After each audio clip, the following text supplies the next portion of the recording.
When we talk about ethical frameworks, para siyang guide or lens kung paano natin hinuhusgahan ng tama at mali.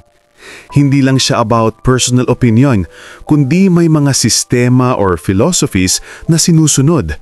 For example, may utilitarianism, ito yung greatest good for the greatest number.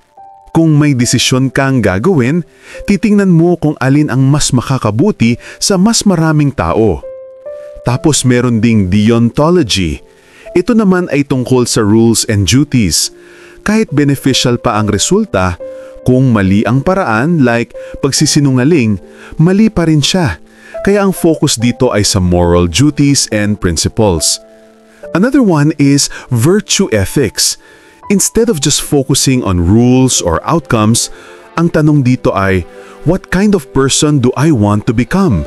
So character building, values, and virtues like honesty, courage, compassion, ang core nito.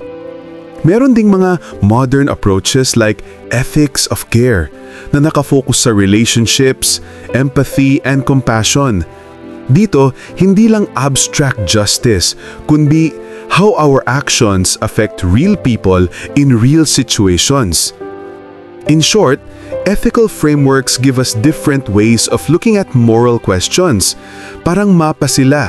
Iba-ibang ruta, pero lahat nagtuturo kung paano mas maayos magdesisyon sa gitna ng conflicts, dilemmas, or tough choices.